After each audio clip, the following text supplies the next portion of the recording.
Jaunā gada sākums ir labākais atpūtas brīdis māksliniekiem, kuri gada nogalē mūs izklaidējuši koncertos un korporatīvajos pasākumos. Pa kuru laiku viņi visi? Es nesaprotu, es kaut ko daru nepareizi savā dzīvē. Es vienkārši nekur gandrīz neceļoju un viss tagad atpušas un ārā ir briesmīgi, depresīvi. Kādam jāstrādā. Dziedātāja Aija Andrejeva. Tas ir tāds diezgan klasisks tēls. Mēs varam redzēt kaut kādas atskaņas no agras Britnijas Spearsas. Principā ir ok tēls priekš brīvdienam, kāpēc ne, diezgan klasisks. Man personīgi būtu svarīgs komforts un tad sportisks apalis būtu izvēlēs kaut kāds kēdes, bots. Raidījuma producents Guntars Gulbiņš. Man patīk cilvēku patriotisms, kurš īpaši aktivizējas, kad tu esi ārzemēs, kad nevienam tas nerūp un tu gribi vienkārši varbūt parādīt, cik tu esi īpašs no mazas Latvijas un nezinu, tas diezgan funny. Māksliniece Elita Patmalniece. Latvijai viss ir garlaicīgs, tāpēc mums ļoti patīk Elita Patmalniece, kura nav garlaicīga, kura ir unikāla un kura atļaujas kaut ko vairāk. Protams, vienmēr ir sava elementa. Viņa padomā par visu, lai arī būtu funkcionāli. Dziedātājs Lauris Reiniks. Boy. Aging boy. Tāds puisis, kas noveco.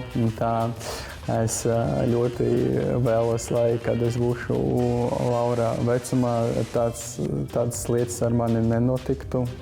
Jo, protams, viņš ir ļoti puiciniski ir apģērbts, bet ķermenis jau vairs nav tāds. Un ar to vienīgais, kas atliek, ir samierināties.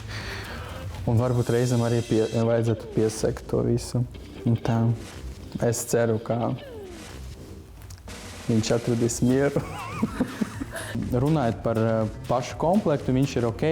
Es vienīgais neesmu pārliecināts, ka šortu garums glājamo kājām. Es domāju, ka džekiem tomēr vajadzētu vai nu bišķiņu virs celiem vai zem. Bet ja ir pa vidu, tas vienkārši padara kaut kādu, tu nevari saprast, kas notiek ar to kāju un tā. Uzņēmēja Santa Kola. Santa Kola parasti izskatās adekvāti gan situācijai, gan savam statusam, vecumam, figūrai. Piesiets var tikai pie fotogrāfa. Vai nu mēs gribam redzēt kaut kādu foršu ainavu, vai mēs gribam redzēt Santo. Šeit no Santas ir tikai mazs gabaliņš un arī nevar saprast, kas tur Monte Carlo notiek. Pasākuma vadītāja Anna Rozīte. Anna ir kaut kāds interesants izvēles savā garderobā, bet šeit mēs varam redzēt visu kārtībā. Vienīgais nevajag tā pozēt. Es nesaprotu, kāpēc meitenes pozē. Operdziedātāja Elīna Garanča. Ļoti interesanti redzēt, vērot pasaules mēroga zvaigznes divas ārpus vakarkleitam un krinolīniem. Un šeit mēs varam redzēt to, ko parasti opera mēs nevarētu mūžīgi redzēt. Visas gurnus un kājas. Dažiem latviešiem ļoti patīk sarkanie aksesuāri, akcentiņi, īpaši kaut kādi mokasīni. Tas nav labākais, protams, tēls, bet ne par to mēs mīlam Elīnu Garanču.